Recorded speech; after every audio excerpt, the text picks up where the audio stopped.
नमस्कार। जय भीम साथियों। दैनिक दस्तक पर आपका स्वागत है। मैं हूं आपका होस्ट जेपी गौतम। साथियों, ये फोटो आप देखिए। इस फोटो को लोकतंत्र का चमत्कार, भारतीय संविधान का चमत्कार, भारत की असल तस्वीर और भी न जाने कितने संज्ञाओं से इस तस्वीर को नवाजा जा रहा है। इस तस्वीर में आपको पीएम मोदी जी, हमारे देश की राष्ट्रपति मुर्मू जी, एक तरफ आपको राजस्थान के दलित समुदाय से आने वाले मंत्री साहब और भी जो तमाम नेता हैं, और अभी लेटेस्ट जो न्यायाधीश बने हैं गवाई साहब, वो आपको नजर आ रहे हैं। ये फोटो गवाई साहब के मुख्य न्यायाधीश की शपथ लेने के बाद आया है। और जैसे ही गवाई साहब न्यायाधीश की शपथ लेते हैं, उसके बाद तमाम जो लोग हैं सोशल मीडिया पर उनको बधाई देने लग जाते हैं।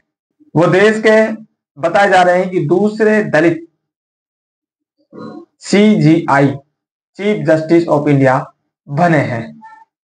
बहुत बड़ी उपलब्धि है। कुछ लोग तो ये भी कह रहे हैं कि वो पहले बुद्धिस्ट सीजीआई बनी है, लेकिन उनकी जो पहचान है वो दलित उनसे नहीं हट पाएगी, चाहे वो बुद्धिस्ट भले बने हो। लेकिन एक बड़ा सवाल साथियों इस बधाई के बाद उठ रहा है।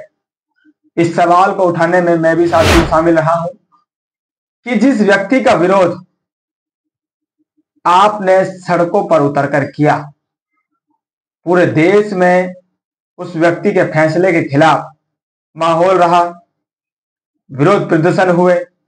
उस व्यक्ति को एक बड़ी कुर्सी मिलते ही आप उसकी जाति के नाम पर गर्व करने लग जाते हैं और उसको बधाई संदेश देने लग जाते हैं। इस सवाल को साथियों मैंने उठाया। इसके साथ साथ और भी कितने लोगों ने इस सवाल को उठाया होगा, लेकिन एक शख्स जो बहुजन राजनीति को जानकार हैं, इस बहुजन समाज के मर्म को समझते हैं और जिन्होंने इंसानों के जो समाज है, इस समाज की स्टडी की है, विश्व रैंकिंग में वो जाने माने व्यक्ति हैं और इस समय जेएनयू के वो समाज शास्त्र के विभागाध्यक्ष हैं। मैं बात कर रहा हूं प्रोफेसर विवेक कुमार की। उन्होंने भी साथियों इस सवाल को उठाया है। आखिर ये जो बधाई दी जा रही है गवाई साहब को, ये बधाई किस लिए दी जा रही है? क्या उनकी जाति को देखकर दी जा रही है, या उन्होंने कोई ऐसा समाज के लिए काम कर दिया है जिसके लिए वो बधाई के पात्र हैं? आप खुद पहले प्रोफेसर साहब का वो सवाल देख लीजिए। इसके बाद आपको जिस गवाही की मैं बात कर रहा हूं, जिस चीफ जस्टिस ऑफ इंडिया की मैं बात कर रहा हूं, उनके साथियों दो काम आपको बताऊंगा और उनका इतिहास क्या है, थोड़ा सा उसके इतिहास पर भी प्रकाश डालेंगे। तब आपको मालूम चलेगा जिस गवाही को आप लोग बधाई दे रहे हैं, क्या वाकई वो गवाही साहब इस बधाई के लायक हैं, या जो विरोध आप लोगों ने उनके खिलाफ किया उस विरोध के वो लायक है। तो सबसे पहले प्रोफेसर साहब के सवाल को लेते हैं, वो क्यों इस सवाल को उठा रहे हैं। किसी जाति विशेष में पैदा होने से कोई व्यक्ति उस जाति का हितैषी नहीं हो जाता है। साथियों एक एक शब्द पर गौर करें। किसी जाति विशेष में पैदा होने से कोई व्यक्ति उस जाति का हितैषी नहीं हो जाता। जैसा कि बाबा साहब की मूर्ति पर हर माला चढ़ाने वाला अंबेडकरवादी नहीं हो जाता। इस आलोक में क्या सोशल मीडिया पर भारत के प्रधान न्यायाधीश की अस्मिता को लेकर बहुजनों का अति उत्साहित होना सही है? प्रोफेसर विवेक कुमार ने साथियों एक सवाल खड़ा किया है कि प्रधान न्यायाधीश, वो बोल रहे हैं कि प्रधान न्यायाधीश अगर बहुजन समाज में पैदा हुआ है तो क्या वो बहुजन समाज का हितैषी है? भाई वो अगर आपकी जाति में पैदा हो रहा है, इसका मतलब ये नहीं कि वो आपकी जाति का हितैषी होगा। उन्होंने एक उदाहरण भी दिया है कि जिस तरह से बाबा साहब के चित्र पर माला चढ़ाने वाला हर व्यक्ति अम्बेडकरवादी नहीं हो सकता है। इसी तरह आपकी जाति में पैदा होने वाला हर व्यक्ति आपकी जाति का हितैषी नहीं हो सकता है। इसलिए जो लोग, उनको ये जो कुर्सी मिली है, उस कुर्सी पर कारण बहुजन समाज जो अति उत्साह दिखा रहा है, क्या यह जायज है? क्या यह सही है? ये बड़ा सवाल साथियों समाज की स्टडी करने वाले वैज्ञानिक ने यह सवाल उठाया है। मैंने जो सवाल उठाया, आप मेरी बात को मत मानिए, आप उसको सीरियस भी मत लीजिए, लेकिन प्रोफेसर साहब, जिस व्यक्ति ने समाज की स्टडी की है और न जाने कितने स्टूडेंट्स को उन्होंने समाज शास्त्री बनाया है, वो व्यक्ति इस सवाल को उठा रहा है, तो साथियों कहीं ना कहीं समाज गड़बड़ कर रहा है। अब जिन दो कामों की मैं साथियों आपको जिक्र कर रहा था, पहला उनका काम, वो पहला काम है, शुरुआत होती है SC ST रिजर्वेशन में सब क्लासिफिकेशन, यानी कि अनुसूचित जाति जनजाति आरक्षण में वर्गीकरण का मामले से। इस वर्गीकरण मामले को 7 जजों की पीठ सुनवाई करती है और उस पीठ में जिस गवाही को आप लोग बधाई दे रहे थे, वो गवाही साहब भी शामिल थे। और वो वर्गीकरण जिसे संविधान के खिलाफ बताया गया, जिसके खिलाफ बहुजन समाज पार्टी से लेकर तमाम बहुजन समाज के लोगों ने सड़कों पर उतरकर विरोध जताया, उस फैसले में CJI गवाही साहब शामिल थे और इन्होंने यहां से भी आगे बढ़कर SC ST रिजर्वेशन में क्रीमी लेयर की भी वकालत करी कि क्रीमी लेयर अब अनुसूचित जाति आरक्षण में होना चाहिए। एक फैसला साथियों यह है जिस फैसले से पूरा समाज प्रभावित हुआ, पूरा देश प्रभावित हुआ और जिसके खिलाफ सड़कों पर आंदोलन हुआ, उस फैसले में गवाही साहब शामिल थे, जिसको आप लोगों ने बधाई दी। उसके बाद दूसरा जो फैसला है, इनका जो परिवार है साथियों, इनके जो पिताजी हैं गवाही साहब के, वो बहुत बड़े राजनेता हैं। बाबा साहब के साथ बताया जाता है कि उन्होंने काम किया है, यहां तक कि बाबा साहब ने जो पार्टी बनाई रिपब्लिकन पार्टी ऑफ इंडिया, उसके ये राष्ट्रीय अध्यक्ष भी थे। लेकिन उसी पार्टी को जिसके ये राष्ट्रीय अध्यक्ष थे, उसके जब टुकड़े हुए तो 8वें टुकड़े में इनके पिताजी भी शामिल थे और आज भी RPI गवाही नाम से ये पार्टी साथियों चल रही है महाराष्ट्र में।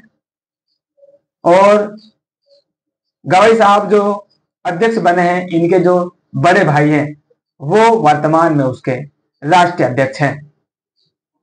यानी कि बाबा साहब के साथ इन्होंने काम किया, इनके परिवार ने, उन्होंने बौद्ध धर्म भी अपनाया और जो पार्टी उन्होंने बनाई, उस पार्टी के टुकड़े करने में, उसको खत्म करने में इनका परिवार शामिल रहा। उस परिवार से निकलकर साथियों गवाही साहब आते हैं। इसलिए ये जो 2 कारनामे हैं, बाबा साहब की आइडियोलॉजी, जिनको आज आप बौद्ध मानकर बधाई दे रहे हैं या दलित मानकर बधाई दे रहे हैं, उस आइडियोलॉजी को टुकड़े टुकड़े करने में इनके परिवार साथियों शामिल रहा है और वर्तमान में वो टुकड़ा आज भी महाराष्ट्र में चल रहा है। RPI गवाही आप इंटरनेट पर सर्च कर लीजिए, या कोई बड़े राजनेता से आपके ताल्लुक हैं तो आप उनसे थोड़ा सा इतिहास में पूछ लीजिए कि क्या भाई RPI गवाही नाम से कोई पार्टी चल रही है या नहीं चल रही है। अलबत्ता तो आप गूगल करेंगे तो आपको मिल जाएगी। और इनके जो पिताजी हैं, उनके पिताजी का आप जब साथियों बैकग्राउंड जानेंगे तो वो गवर्नर, राज्यपाल तक की कुर्सी उन्होंने संभाली है, कई कई राज्यों की, एक राज्य की नहीं, कई कई राज्यों के राज्यपाल वो रह चुके हैं, लोकसभा के सदस्य वो रहे, राज्यसभा के सदस्य वो रहे, महाराष्ट्र में जो विधान परिषद है उसके सदस्य वो रहे। तो बहुत बड़ा परिवार साथियों इनका रहा है, रसूखदार परिवार रहा है, उस परिवार से आते हैं। लेकिन इनकी जो पहचान है वो साथियों बाबा साहब का जो मूवमेंट, जिस मूवमेंट के लिए आप काम कर रहे हैं, जिस मूवमेंट के लिए आप सत्ता हासिल करना चाहते हैं उस मूवमेंट को कमजोर करने में शामिल रहा है। और आपके जो हक अधिकार बाबा साहब ने संविधान में दिए उन पर कुठाराघात करने में भी इनका परिवार शामिल रहा है। इसलिए ही प्रोफेसर साहब ने जो सवाल उठाया, मैं अपने सवाल की बात नहीं कर रहा हूं, फेसबुक पर वो सवाल मौजूद है, आप उसको देख सकते हैं मैंने क्या बात कही है। तो प्रोफेसर साहब ने जो सवाल उठाया कि आपकी जाति में पैदा होने वाला व्यक्ति आपके समाज का हितैषी होगा, ये बिल्कुल भी सही नहीं है। इसलिए आप जो अति उत्साहित होकर उनको बधाई दे रहे हैं, ये बिल्कुल भी सही नहीं है। क्या ये जायज है? ये बड़ा सवाल उन्होंने उठाया है। और आप लोगों के लिए भी ये साथियों सबक है। आप सिर्फ आपकी जाति का व्यक्ति देखकर या कोई जय भीम आपको बोल देता है या बाबा साहब का नाम आपके सामने ले देता है या किसी ने बाबा साहब के नाम के कपड़े पहन लिए, आप उसके पीछे लट्टू हो जाते हैं, ये जाने बिना कि इसने पास्ट में क्या कारनामे आपके खिलाफ किए हैं। तो आपको जाति बिरादरी से ऊपर उठकर उस व्यक्ति के कर्मों पर ध्यान देना है कि ये व्यक्ति आपके लिए कर क्या रहा है और उसने पास्ट में क्या किया है।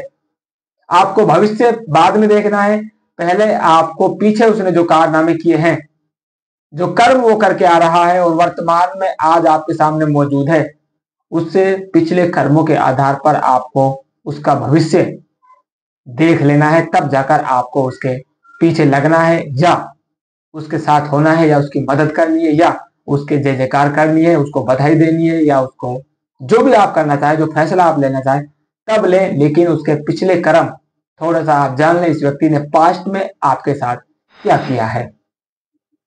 अब आप खुद आपने जो फैसला लिया, आपने बधाई दी जाति के नाम पर, लेकिन उसी व्यक्ति ने, आपकी जाति से आने वाले व्यक्ति ने आपकी जाति के खिलाफ क्या काम किए, ये भी छोड़ दीजिए आपके खिलाफ क्या काम किए, लेकिन बाबा साहब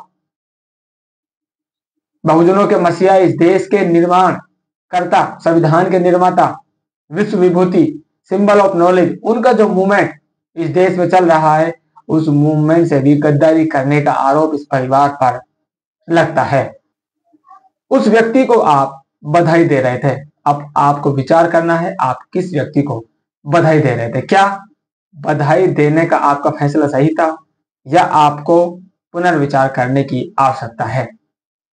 कमेंट में अपनी राय जरूर दर्ज कीजिए। मिलते नई अपडेट में, तब तक के लिए जय भीम।